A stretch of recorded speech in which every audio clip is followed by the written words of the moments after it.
নমস্কার, দেখছেন talk to Bangla. আমি অভিষেক রয়েছে আপনাদের সাথে। এই মুহূর্তে যে খবর নিয়ে উপস্থিত হয়েছি, তৃণমূল কংগ্রেস কি এবার সরাসরি জাতীয় কংগ্রেস তাদের সঙ্গে মার্জ করে যাবে, তেমন একটা অফার পেয়েছেন মমতা বন্দ্যোপাধ্যায় এবং সেটা পেয়েছেন মল্লিকার্জুন খাড়গে এবং সোনিয়া গান্ধীর থেকে। আপনারা একদম সঠিক শুনছেন।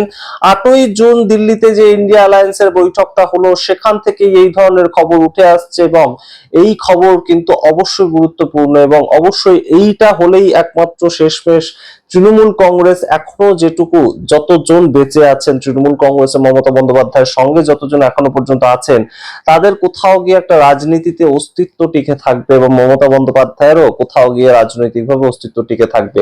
সেই পথে কি তৃণমূল কংগ্রেস শেষ পর্যন্ত হাঁটবে? তেমন অফার পাওয়ার পর মমতা বন্দ্যোপাধ্যায় বা কি বললেন এবং শেষ পর্যন্ত সমীকরণটা এই মুহূর্তে কোথায় দাঁড়িয়ে আছে, সমস্তটা এই মুহূর্তে খুব গুরুত্বপূর্ণ একটা প্রেক্ষাপট তৈরি হয়েছে। যখন থেকে তৃণমূল কংগ্রেসের 20 জন সাংসদ তারা পর পর নাম লিখে চিঠি করে একদম কাকলি ঘোষ দস্তিদার মুখ্য সচেতক হিসাবে তিনি চিঠি জমা দিয়েছেন লোকসভার স্পিকার ওম বিড়লার হাউসে এবং ওম বিড়লার অফিসে সেই চিঠি জমা পড়েছে। তো সেই ক্ষেত্রে এখনো পর্যন্ত সেখান থেকে কোনো রিপ্লাই ব্যাক আসেনি, কিন্তু তৃণমূলের অন্দরে যে ফাটলের ছবিটা ধরা পড়েছে, মমতা বন্দ্যোপাধ্যায় শেষ পর্যন্ত সেই ফাটলটাকে বন্ধ করতে পারেননি। দেব থেকে শুরু করে শতাব্দী রায় প্রত্যেকেই কিন্তু এই মুহূর্তে সরাসরি কাকলি ঘোষ দস্তিদারের পথ ধরে একটা অন্য তৃণমূল, অন্য ব্লক, তারা এনডিএ কে সাপোর্ট করবে সেই পথে হেঁটেছে। কিন্তু অন্যদিকে কংগ্রেস চাইছে যে তাদেরকে ভেঙে যে তৃণমূল কংগ্রেস 1998 সালের 1 জানুয়ারি শুরু হয়েছিল, সেই পার্টি যেন আবারও তাদের সঙ্গে মার্জ করে যায় এবং একত্রিতভাবে কংগ্রেস সম্পূর্ণ 9 জন এমপি পশ্চিমবঙ্গের থেকে প্রডিউস করবে। অর্থাৎ একজন ঈশা খান চৌধুরী এবং বাকি 8 জন তৃণমূল কংগ্রেস থেকে জয়ী হলেও তাদের পরবর্তী আইডেন্টিটি হবে তারা কংগ্রেসের এমপি। এই জায়গাটা কি হতে পারে?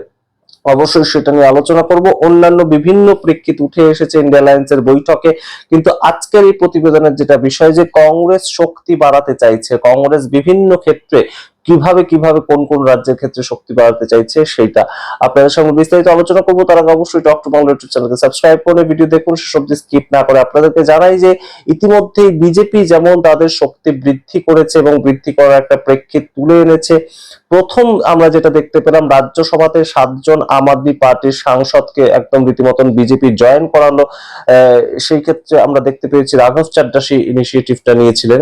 কিন্তু অন্যদিকে লোকসভার ক্ষেত্রে ছবিটা একটু অন্য। কাকলি ঘোষ দস্তিদারের নেতৃত্বে তৃণমূল কংগ্রেসের 20 জন সাংসদ তারা কিন্তু একটি চিঠিতে নিজেদের নাম সই করে তারা সেটাকে জমা দিয়েছেন স্পিকারের ঘরে। এখন সেটা গৃহীত হলে তারা এই 20 জন এনডিএ তে সমর্থন করবেন, এনডিএ তে, অর্থাৎ 20 জন বৃদ্ধি পেল আসন। তো সেই ক্ষেত্রে কংগ্রেস কি করতে চাইছে এই মুহূর্তে গেমটা, সেটা একদম সরাসরি তৃণমূল কংগ্রেসের যখন হাত শক্তিহীন হয়ে পড়েছে, এই মুহূর্তে মমতা বন্দ্যোপাধ্যায়ের হাত শক্তিহীন হয়ে পড়েছে, সেখানেই একদম মল্লিকার্জুন খাড়গে এবং সোনিয়া গান্ধীর তরফ থেকে, বর্ষিয়ান দুই নেতা, তাদের তরফ থেকে একদম খবর গিয়েছে মমতা বন্দ্যোপাধ্যায়ের কাছে, এই অফারটা গিয়েছে। অভিষেক বন্দ্যোপাধ্যায় উপস্থিত ছিলেন, কন্যা বন্দ্যোপাধ্যায় উপস্থিত ছিলেন আজকে মিটিং এ।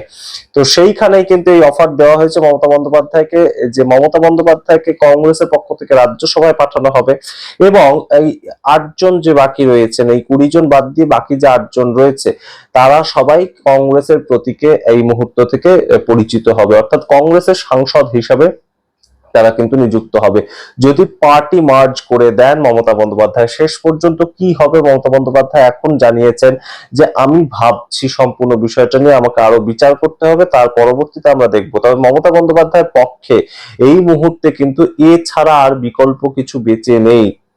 তিনি একদম এই মুহূর্তে একটা রিজিয়নাল পার্টি এবং রিজিয়নাল পার্টির একটাই কিন্তু বেঁচে থাকার, অস্তিত্ব রক্ষা করার একটা জায়গা থাকে, তারা যদি ক্ষমতায় থাকে। তাদের হাত থেকে ক্ষমতা চলে গিয়েছে এবং বিজেপির বিরোধিতা করতে পারবে সেরকম কোন নেতা কি মমতা বন্দ্যোপাধ্যায়ের কাছে এই মুহূর্তে রয়েছে?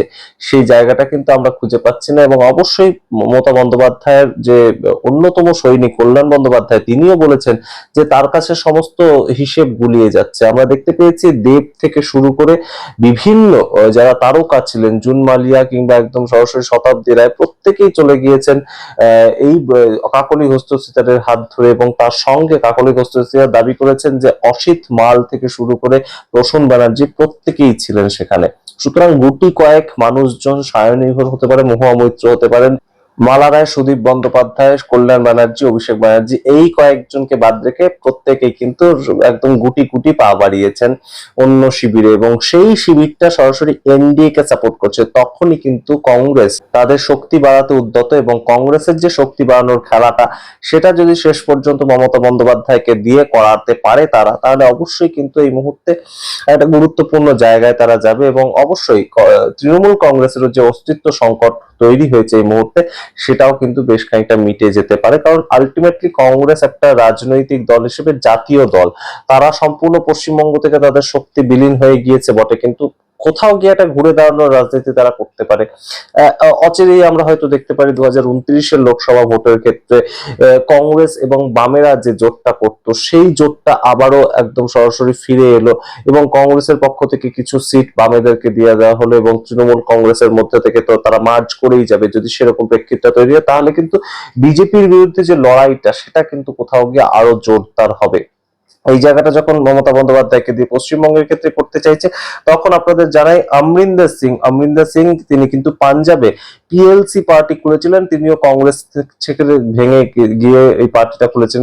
ইতিমধ্যে বিজেপির সঙ্গে একটা কিন্তু তার বিরোধিতা তৈরি হয়েছে, এবং অবশ্যই এই মুহূর্তে তিনি কিন্তু আর খুব একটা বিজেপির ভালো দেখার যে জায়গাটা, সেটা দেখতে পাচ্ছে না, বরঞ্চ কয়েকদিন ধরেই তিনি কিন্তু কংগ্রেসের সঙ্গে একটা যোগাযোগ রেখেছেন, সেই রকমই খবর আছে। এবং তিনি যা টুইট করছেন, সেখানেও কংগ্রেস নেতৃত্ব তার সঙ্গে যোগাযোগ রাখছে, সেই সমস্তগুলো তিনি অফিসিয়ালি জানাচ্ছেন। তো সেই ক্ষেত্রে পাঞ্জাবে একটা পার্টিকে নিয়ে আম আদমি পার্টির বিরোধিতা করা, কারণ সেখানে বিজেপির খুব একটা দাঁত পটানোর জায়গা নেই, আম আদমি পার্টির বিরোধিতা করা, সেটা 27 সালের নির্বাচনের ক্ষেত্রে আমরা দেখতে পারি। অন্যদিকে একদম সরাসরি কিন্তু ওয়াইএসআর কংগ্রেস, সেটা অন্ধ্রপ্রদেশের ক্ষেত্রে বিরোধী দল যারা, ওয়াইএসআর কংগ্রেসের সঙ্গেও কিন্তু একদম সরাসরি কংগ্রেসের একটা যোগাযোগ স্থাপন হচ্ছে, এবং সেটা কিন্তু হচ্ছে জগনমোহন রেড্ডি, যিনি বিরোধী দল নেতা, তার বোনকে এই মুহূর্তে রাজ্যসভায় পাঠাচ্ছে কংগ্রেস, আপনাদেরকে জানিয়েছি সেই খবর। এবং রাজ্যসভায় যে তার বোনকে পাঠাচ্ছে, তার মাধ্যমে ওয়াইএসআর কংগ্রেসকে যদি আবারও কংগ্রেসের সাথে মার্জ করিয়ে দেওয়া যায়, অ্যাটলিস্ট কংগ্রেসের সঙ্গে তারা জোটবদ্ধ হয়ে ভোটে লড়াই করবে,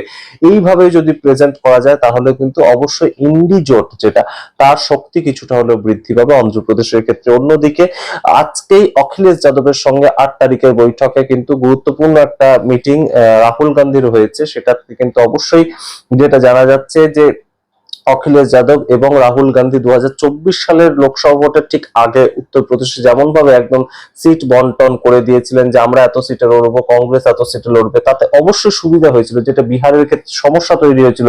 শেষ পর্যন্ত জানা যাচ্ছে না যে এই যে ইন্ডিয়া জোটটা হচ্ছে, সেই ক্ষেত্রে কে কত ভোটে লড়ছে, কে কত সিটে লড়ছে, সেটা নিয়ে একটা সমস্যা তৈরি হয়েছিল। কিন্তু উত্তরপ্রদেশের ক্ষেত্রে কিন্তু সেই ছবিটা অখিলেশ যাদব রাখতে চাইছেন না। সমাজবাদী পার্টি এবং কংগ্রেস তারা গাঠবন্ধনেই লড়বে, সেটা যেমন সঠিক হয়ে গিয়েছে, কে কতগুলো সিট নেবেন সেটাও কিন্তু নির্ধারিত করতে ফেলবেন ইতিমধ্যেই, কারণ সামনের বছরই ভোট রয়েছে 2027 সালে। তাই কংগ্রেস নিজেদের জায়গাটা যেমন বৃদ্ধি করতে চাইছে, ঠিক সেই জায়গা থেকে একদম অভিষেক বন্দ্যোপাধ্যায় রাহুল গান্ধীর সঙ্গে জোটবদ্ধ হয়ে লড়াই করবেন, সেই ছবিটাও কিন্তু এই মুহূর্তে কংগ্রেস নেতৃত্ব মল্লিকার্জুন খাড়গে এবং সোনিয়া গান্ধী মমতা বন্দ্যোপাধ্যায়কে সেই প্রস্তাব দিয়েছেন। এখন দেখার বিষয়, একদম তলকুল হারিয়ে যাওয়া মমতা বন্দ্যোপাধ্যায়, তিনি কোন জায়গায় একদম বেঁচে থাকার জন্য নিজের ইগোটাকে সামনে রাখেন, নাকি কোথাও গিয়ে একদম সরাসরি নিজেদের যে রাজনৈতিক ভবিষ্যৎ, সেটা কংগ্রেসের সঙ্গে মার্জ করার মাধ্যমে তারা বাঁচিয়ে রাখার চেষ্টা করেন। এই বিষয়টা আমরা দেখবো। অবশ্যই কংগ্রেসের সঙ্গে মার্জ করলেই কিন্তু এই মুহূর্তে তৃণমূল কংগ্রেসের যেটুকু বেঁচে আছে সম্পদ, সেটা অন্তত টিকে থাকবে, সেই লড়াইতে তারা অন্তত থাকবে, বিজেপি বিরোধী লড়াইতে তারা অন্তত থাকবে। তা না হলে কিন্তু তাদেরকে আর কেউ কোনোদিনই বিশেষ পাত্তা দেবে না। এটা কিন্তু এই মুহূর্তে রাজনৈতিক একটা সমীকরণের বদল 1 মাসের মধ্যে হয়ে গিয়েছে পশ্চিমবঙ্গের রাজনীতিতে। অন্যদিকে আপনাদের মনে থাকবে নিশ্চয়ই, ভোটে যখন মমতা বন্দ্যোপাধ্যায় হেরে গেলেন, ইস্তফা দেবেন না বলছেন, তখন কিন্তু রাহুল গান্ধী সম্পূর্ণ ভোট চুরির যে অভিযোগটা মমতা বন্দ্যোপাধ্যায় আনছিলেন, সেই অভিযোগটাকে সমর্থন করেছেন, এবং তিনি বলেছিলেন যে দরকার হলে এই সম্পূর্ণ বিষয়টা নিয়ে তিনি মমতা বন্দ্যোপাধ্যায়ের সঙ্গে বসবেন, তিনি পাশে রয়েছেন, এরকম একদম দাবি করেছিলেন। যেখানে মমতা বন্দ্যোপাধ্যায়ের বিরুদ্ধে তিনি প্রচার করে গিয়েছেন পশ্চিমবঙ্গে, কিন্তু ভোটের পরে কিন্তু অন্য ধরনের একটা সুর দেখা গিয়েছিল রাহুল গান্ধীর গলাতে। এবং অভিষেক বন্দ্যোপাধ্যায় যেদিন সোনারপুরে মার খেলেন, কলকাতার দুটো হসপিটালে তাকে ভর্তি নেওয়া হলো না এবং সেই রকম অভিযোগ জানাচ্ছেন মমতা বন্দ্যোপাধ্যায়, তখনও রাহুল গান্ধী তাকে ফোন করেছিলেন, সেটা মমতা বন্দ্যোপাধ্যায় জানিয়েছিলেন এবং রাহুল গান্ধী বলেছিলেন যে আপনি দরকার হলে হায়দ্রাবাদে পাঠিয়ে দিন, আমি হায়দ্রাবাদে রেখে ট্রিটমেন্ট করাবো অভিষেক বন্দ্যোপাধ্যায়। তো এই যে সমীকরণের একটা বদলের ছবি, সেগুলো কিন্তু অবশ্যই তাৎপর্যপূর্ণ, যখন বিজেপি নিজেদের শক্তি বৃদ্ধির চেষ্টা করছে এবং করেও ফেলেছে প্রায় বলাই যায়। কারণ এনডিএ তে সামিল হতে চাওয়া 20 জন সাংসদ তৃণমূল কংগ্রেসের পক্ষ থেকে, তাদেরকে যে নেওয়া হবে না তেমন তো নয়। এবং এখনো পর্যন্ত এই যে 20 জন সাংসদের যে একটা দাবি বিজেপির ছিল, খুব গুরুত্বপূর্ণ ভাবে ছিল, তার কারণ তাদের প্রচুর বিল তারা পাশ করাতে পারছিল না। তো সেই জায়গাটা কিন্তু খুব ইজিলি এবার থেকে তারা পারবে। তো সেই ক্ষেত্রে রাহুল গান্ধীরও উচিত কংগ্রেসের যে হাতটা শক্ত করা। সেই ক্ষেত্রে 8 জন সাংসদও যদি যুক্ত হয়, একজন সাংসদ যুক্ত করতে রীতিমতো একদম মাথার ঘাম পায়ে ফেলতে হয়। তো সেই ক্ষেত্রে রাহুল গান্ধী এই মুহূর্তে একটু বড় বৃহৎ পলিটিক্স কিন্তু চালাতে চাইছেন এবং সেটা ইতিমধ্যে আমরা দুটো রাজ্যের ক্ষেত্রে দেখতে পেয়েছি। আমরা দেখতে পেয়েছি তামিলনাড়ুর ক্ষেত্রে 5 জন বিধায়ক তাদের জিতলেন, কিন্তু তারা যেভাবে টিভিকে কে সাপোর্ট করলেন তাতে আমরা দেখতে পেলাম শুধু তারা সরকারের অংশীদার হলেন তাই নয়, তার সঙ্গে রাজ্যসভাতেও একজন সাপোর্ট তারা পেলেন টিভিকে পক্ষ থেকে, সম্পূর্ণ তাদেরকে ভোট দিয়ে একজন তামিলনাড়ু থেকে একজন কংগ্রেসের এমপি পাঠানো হবে রাজ্যসভায়। ঠিক তেমন ভাবেই এই মুহূর্তে যদি তৃণমূল কংগ্রেসের সাপোর্টটা তারা পায়, তাহলে কিন্তু অবশ্যই আরো বড় গ্রাউন্ডে কংগ্রেস কোথাও পশ্চিমবঙ্গে তাদের একটা কামব্যাক করতে পারবে এবং লোকসভার অন্দরে 99 সংখ্যাটা এই 8 জন যুক্ত হলে 107-এ গিয়ে পরিণত হবে। তারা কংগ্রেসের লোক হিসেবে পরিচিত হবেন, কংগ্রেসের সাংসদ হিসেবে পরিচিত হবেন। সেটাও কিন্তু একটা বড় সড় আঙ্গিক তুলে ধরবে কংগ্রেসের শক্তি বৃদ্ধি করতে।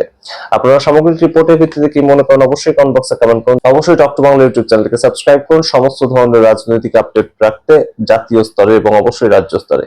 ধন্যবাদ।